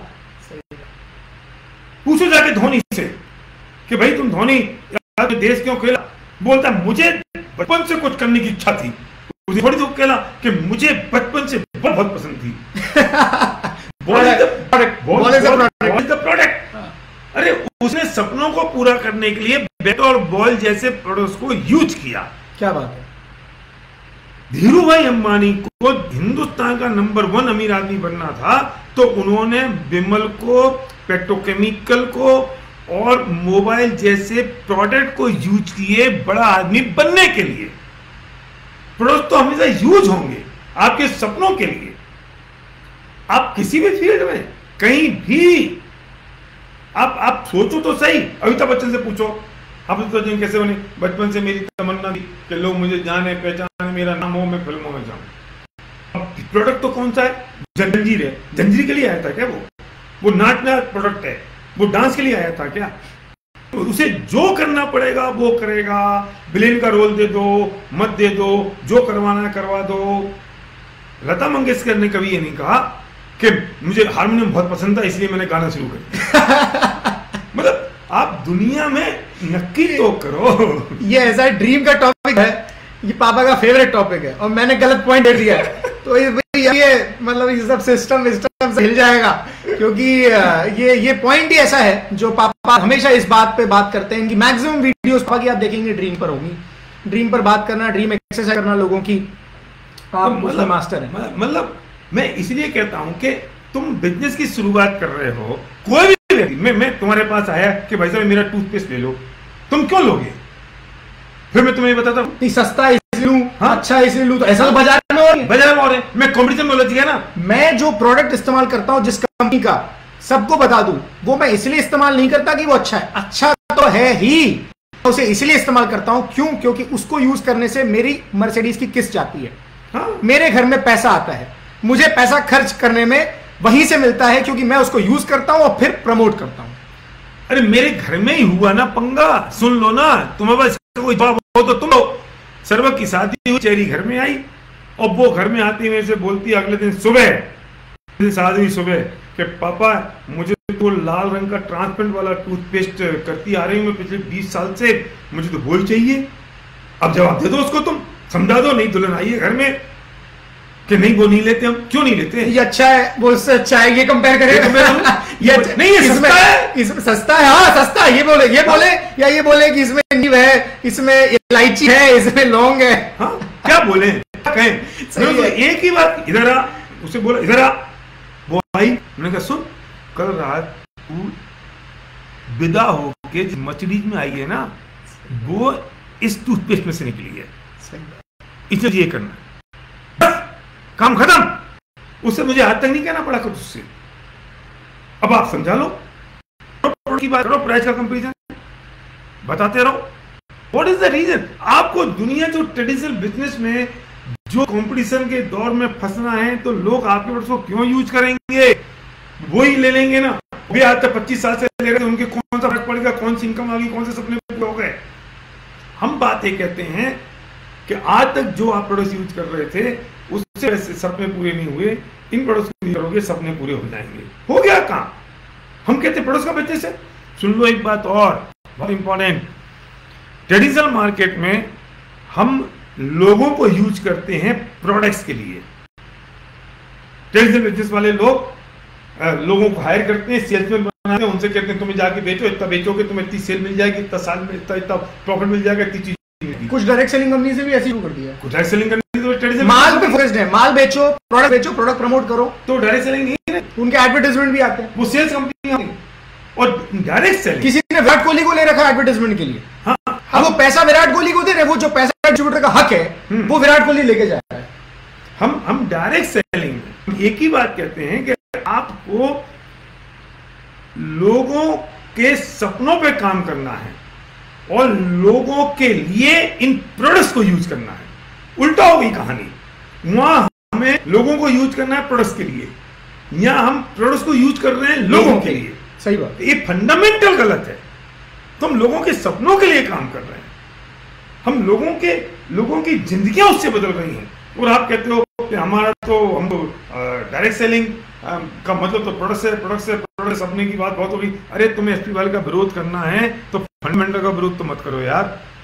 तो मेरा विरोध करना है किसी और चीज से कर लो, मैं लंबा हूं, मैं पतला हूं, मैं मोटा हूं, मैं काला हूं, मैं कुछ ही बोल लो, मैंने 300 करोड़ खा लिए, ये बोल लो, मैंने कुछ और क्या बोलोगे मुझे पता ही नहीं है तुम क्या बोल सकते हो। लेकिन फंडामेंटल से खिलवाड़ तो मत करो। उस फंडामेंटल के खिलवाड़ से न जाने कितने लोगों का नुकसान हो जाएगा। लोगों को तो समस्या है भारे साहब बदले तो ठीक, हाँ, हम बदले तो पाप। हाँ, ऐसा क्यों भैया? भारत साहब ने हमेशा फंडामेंटल पर रहते हुए बदला। जब भी बदला एक ही बार तो बदला, एक बार ही, हाँ एक ही बार बदला यार, एक ही बार तो बदला। और वो फंडामेंटल को रहते हुए बदला, फंडामेंटल की वजह से बदला। इस वजह से नहीं बदला कि वो आसान था, ये सस्ता था, ये महंगा था, ये अच्छा था, ये बुरा था, और मैंने आज तक किसी की कभी कोई बुराई नहीं करी। इसलिए ठीक है, वो कर रहे हैं अपना काम कर रहे हैं, अच्छा काम कर रहे हैं, हम कर रहे हैं अपना अच्छा काम कर रहे हैं। हमारी ट्यूनिंग नहीं बैठी कोई बात नहीं भैया। पति पत्नी की नहीं बैठती, हम क्या करते हैं उसमें? कोई की नहीं बैठती है तो क्या कर लोगे? अड़ोसी पड़ोसी की नहीं बैठती है तो क्या करेंगे? तो ठीक है, नहीं बैठी, फंडामेंटल की बात है। दूसरा एक सवाल, अपॉर्चुनिटी की बात करें या प्रोडक्ट से शुरू करें? जब हम सपनों की बात करते हैं तो अपॉर्चुनिटी की बात करनी होगी। जब आप सेल्समैनशिप की बात करोगे तो आपको प्रोडक्ट से बात करनी पड़ेगी। आप डिसाइड करो कि आपको सेल्समैन बनना है या आपको बिजनेसमैन बनना है, एंटरप्रेन्योर बनना है। अगर आपको एंटरप्रेन्योर बनना है, लोगों के सपनों की करनी है तो अपॉर्चुनिटी की बात करनी पड़ेगी, उनके सपनों की बात करनी पड़ेगी, उनकी ड्रीम की बात करनी पड़ेगी। और प्रोडक्ट तो बेस्ट ऑफ द बेस्ट होना ही चाहिए, बेस्ट प्राइसिंग होनी ही चाहिए, वो बेस्ट कॉम्पिटिटिव प्राइसिंग के साथ ही होने चाहिए। और वो सब काम कंपनी का होता है। वो company best of the best तरीके से, अच्छी कंपनी उस पर ध्यान देती ही है और उनको देना चाहिए। ये हमारा काम क्या है वो हमें देखने की जरूरत है। जब आप सपनों की बात करोगे तो प्रोडक्ट तो ऑटोमेटिकली कंज्यूम होगा ही, क्योंकि भैया सपने उससे पूरे होने। तू कौन सा नेगेटिव ब्रांड काम में लेके आ रहा है? तुझे यही काम में लेने पड़ेंगे, यही यूज करने पड़ेंगे। फिर वो क्या कहता है, अपने पूरे होंगे तो ठीक है। अब मेरे को फिर तो इसका मतलब ये हो गया कि मैं इतना सा टूथपेस्ट लगाता था, मैं इतना सा लगा लूं, ज्यादा पीपी होंगे, सब लोग पीपी करेंगे, सबके जल्दी सपने होंगे। तू डिसाइड कर। एक जो बात है, जो सवाल है वो ये है कि किसी आदमी को अगर 2-5 साल हो गए किसी कंपनी में, 5 साल हो गए और फिर भी उसको पैसा नहीं आ रहा है, तो क्या चीज गलत है? इंपॉर्टेंट पॉइंट एक, उसको देखना चाहिए उसकी कंपनी के फंडामेंटल सही है या नहीं। जो मैंने फंडामेंटल बात करी है वो फंडामेंटल कंपनी फॉलो कर रही है नहीं, उसकी अपलाइन फॉलो कर रही है कि नहीं। फिर उसको ये देखना चाहिए कि वो सिस्टम में रह के काम कर रहा है या नहीं। अगर वो सिस्टम में रह के काम कर रहा है तो ऐसा हो नहीं सकता, फंडामेंटल बिल्कुल सही है तो पॉसिबल। लोगों की, जो लोगों 2-4 साल हो गए और पैसा नहीं आ रहा है, वो सबसे पहले जाके चेक करें उनके सपने क्या हैं। राइट, वे अभी वास्तव में धोखा दे रहे हैं अपने आप को। उनमें वो पैशन क्रिएट नहीं हुआ है, उनमें जुनून पैदा नहीं हुआ। जुनून पैदा हो जाए तुम टेम्पू बन जाओगे। पेनफुल ड्रीम की जो पेनफुल ड्रीम नहीं है, पेनफुल ड्रीम नहीं। अगर पेनफुल ड्रीम हो तो क्या बात करते हो? रात को 2 बजे लोगों को जगाओगे, सुबह 6 बजे लोगों को जगाओगे और लोगों को प्लान दिखाओगे, टेम्पू बन जाओगे, किसी के पास भी अनस्टॉपेबल हो जाओगे तुम्हारा, अगर एक पेनफुल ड्रीम होगा तो। अगर फंडामेंटल कंपनी सही और लीडरशिप के सही है तो। अच्छा, डायरेक्ट सेलिंग इंडस्ट्री की हम बात करते हैं तो डायरेक्ट सेलिंग इंडस्ट्री की जितनी भी कंपनीज हैं उनका कंपटीशन आपस में है या ट्रेडिशनल मार्केट से? उनका किसी का कोई कंपटीशन नहीं है। ट्रेडिशनल मार्केट से तो डायरेक्ट सेलिंग कंपनी का कोई दूर दूर तक संबंध नहीं होता, क्योंकि डायरेक्ट सेलिंग का काम, क्योंकि ट्रेडिशनल मार्केट में बहुत सारे प्रोडक्ट्स हैं, बहुत सारे सेलिंग का प्रोडक्ट मैं इस्तेमाल करना पसंद करता हूं, पर मैं नहीं करता क्योंकि उनसे मुझे पैसा नहीं आता। मैं बहुत बड़ी बात कह रहा हूं, ट्रेडिशनल मार्केट में कौन सी कंपनी अपने डिस्ट्रीब्यूटर और डीलर का ख्याल रखती है? वो तो मौका लगते ही उनको स्क्वीज। लेकिन डायरेक्ट सेलिंग कंपनी का सबसे बड़ा काम होता है कि अपने डिस्ट्रीब्यूटर का ख्याल रखना, उनके हितों की रक्षा करना। उनके लिए प्रोडक्ट सेकेंडरी होते हैं, पहले मतलब उनके डिस्ट्रीब्यूटर। तो कंपटीशन हो क्या सकता है ट्रेडिशनल मार्केट से? नहीं, बट टर्नओवर तो वो ज्यादा कर लेते हैं। कौन? ट्रेडिशनल मार्केट कर ही लेंगे ना, पर इंपॉर्टेंट बात है ट्रेडिशनल मार्केट वालों की वजह से कितने लोगों की जिंदगी बदल रही है। 10-20 सेलिब्रिटीज के अलावा। लेकिन ये भले ही टर्नओवर उसे 10% कर पाए, लेकिन इसे हजारों लाखों लोगों की जिंदगी में परिवर्तन आ रहा है। ट्रेडिशनल मार्केट वाले तो 36% 40% बांटते भी तो नहीं है। हाँ, वो बांटते ना, उसको वो एडवर्टाइजमेंट में जाता है, मिडिलमैन को जाता है, टीवी वालों को देंगे। तो ये इंडस्ट्री अलग है। बिल्कुल, उसके बावजूद ये 12 लाख करोड़ की इंडस्ट्री है दुनिया भर में, तो कंपटीशन आपस में है। हाँ, पर ट्रेडिशनल मार्केट से कोई कंपटीशन नहीं हो तो आपस में हो, वरना मैं कहता हूँ कि जरूरत क्या है कंपटीशन की? 135 करोड़ लोग पड़े हैं दुनिया में, सब अपने अपना काम करते हैं और सबको अपने खाने का मिलता है। राइट। सो फिर भी थोड़ी बहुत जो बदनामी इस इंडस्ट्री की है वो किस कारण से? वो उसका कारण ये है कि कुछ तो कंपनियों के कारण से बदनामी हुई है और कुछ लीडरशिप के कारण से बदनामी हुई है। सबसे बड़ी बात तो ये है, कुछ लीडर्स ने इसको खराब कर दिया है, कुछ फाइनेंशियल स्कीम आ गई है, इन्वेस्टमेंट प्लान आ गए हैं, क्रिप्टो करेंसी, क्राउड फंडिंग और पता नहीं। हाँ, लोगों ने पैसों के नाम पे 1 लाख में 5 लाख मिल जाएंगे, और फिर जब तक चली 2-4 महीने तो चल गई और फिर अटक गई, तो लोगों के पैसे बर्बाद हो गए, लोग कर्ज में फांसी लड़का ली, मर गए। फिर कुछ पूछते क्या करता था? MLM करता था। निपट तो गई MLM, निपट तो गई डायरेक्ट सेलिंग, हमसे से लोग इसमें शहीद हो गए। अच्छा, तुम वो करते हो चेन। अभी चेन है, अब लोगों को समझाओ हम क्या करें। तो उस वजह से इंडस्ट्री बदनाम हो गई। तो दूसरी बात क्या है कि मासेस का बिजनेस, जो चीज मासेस में जाएगी तो कुछ लोग सक्सेसफुल होंगे, कुछ लोग फेल होंगे। जो फेल होंगे वे नेगेटिव बातें करेंगे, जो सक्सेसफुल होंगे वो उतनी बातें करते नहीं है। तो फिर वो बदनामी, तो जो मासेस की चीज होगी उसकी बदनामी तो हो ही जाती है। एक लोगों को बड़ी परेशानी है, समस्या लोगों की। भारल साहब तो हिप्नोटाइज करना जाने हैं, भारल साहब की मीटिंग में मत भेजो लोगों को, लोग हिप्नोटाइज हो जाएंगे, उनको हिप्नोटाइज कर लेंगे। भारल साहब करते हैं, हम नहीं कर सकते। तो इसलिए भारल साहब जहां हैं वो भी है, बढ़िया। भारल साहब जहां जाते हैं वो टॉप पे पहुंच जाते हैं। तो ये कौन सा सीक्रेट है? वो सीक्रेट लोगों को पता लग जाए। मेरी एक वीडियो है, आशाएं यूट्यूब पे पड़ी है, आप जाके देख लो। हम जाते हैं और टॉप पे पहुंच जाते हैं। कहां क्या है, हम कैसे शुरू हुए, कहाँ पहुंचे, कैसे कैसे हमने देखे हैं। और दूसरी बात की एक ही चीज है, पेनफुल ड्रीम है मेरे पास, बहुत पावरफुल। और दूसरी बात है हार्ड, उसका कोई आसानी नहीं है। और हम क्या हिप्नोटाइज करेंगे, दिल से बात करते हैं, लोगों के दिल तक पहुंच जाती है, इसके अलावा कोई बात नहीं है। मैं सच कहता हूँ, सर्वक को भी एक बात कहता हूँ कि बिजनेस हमारे लिए बिजनेस नहीं है, ये भी हमारे लिए एक मिशन बन गया है। क्यों? क्योंकि कितना पैसा चाहिए, कितने पैसों के लिए आए हैं, क्या कर लेंगे और पैसों का। हम रात को खाना नहीं खाते, आलू नहीं, प्याज, बैगन नहीं, गोभी नहीं खाते, गर्म पानी पीते हैं। हम कोई दारू का नाम भी ले नहीं सकता, सिगरेट कोई कर नहीं कर सकते। मैं नहीं, हमारी पूरे खाना, रात को खाना नहीं, 6 बजे हमारा किचन बंद हो जाता है। क्या करें पैसों का? हम नहीं, ये सब बच्चे। तो अब क्या होगा? तो इसलिए क्यों काम कर रहे हो? इसलिए क्यों बिजनेस अभी मिशन बन गया है। लोगों की आंखों में सपने दिखते हैं और उनके सपने पूरे होने करने की एक तमन्ना है, बस इसलिए जुटे पड़े हैं। और न जाने कौन सी ताकत और कौन सी शक्ति काम कर रही है जिसके पीछे काम करे जा रहा है। एक पापा का कोट है जो उन्होंने अपनी किताब 18 चैप्टर्स में लिखा है, वो ये है कि सफलता पाने के लिए हमेशा बदलने के लिए तैयार रहना चाहिए, परिवर्तन ही सफलता है। कुछ लोग इसे अपने फायदे के लिए इस्तेमाल करते हैं, वो समझ रहे हैं कंपनी बदलना चाहिए। अरे मेरे बाप, अपने आप को बदलने की बात है ना कि कंपनी बदलने की बात है। और अगर बदलना भी है कंपनी को, अपने फंडामेंटल पर पहले टिके रहे। पापा ने बहुत अच्छी बात कही, वो बोले तू अपना खूंटा टांग दे, पहले खूंटा यहाँ पे गाड़ दे, और खूंटा गाड़ने के बाद तू कहां भी घूम के आएगा तो वापस यहीं। ये बात उन्होंने मुझे कही थी।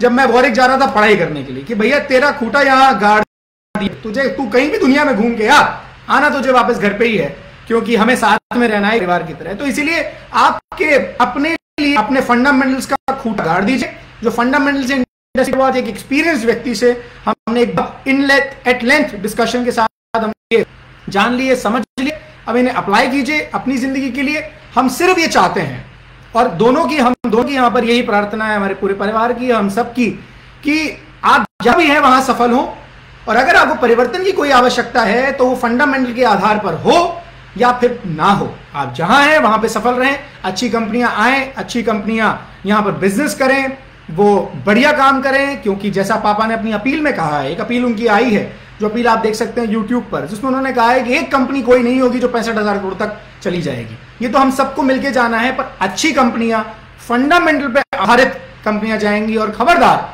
अगर इन फंडामेंटल के साथ कभी खिलवाड़ हुआ तो फिर शायद ये इंडस्ट्री का नुकसान होगा, जिसे हम सबको, हमें और आपको मिलकर बचाना होगा। तो इसी के साथ बहुत कुछ सीखने को आज मिला। लोगों ने जाना होगा, समझा होगा सारे फंडामेंटल्स को, कंपनी, प्लान, प्रोडक्ट्स और लीडरशिप। और इसी के साथ साथ ये अपॉर्चुनिटी है, ये ड्रीम्स का बिजनेस है, ये कोई सेल्समैन का बिजनेस नहीं है, प्रोडक्ट बेचने का, माल बेचने का बिजनेस नहीं है, ये कोई माल को डंप करने का, बल्क परचेज करने का बिजनेस नहीं है। ये एक बल्क परचेज करना, माल करना एटीट्यूड का प्रॉब्लम है, प्लान का प्रॉब्लम नहीं है।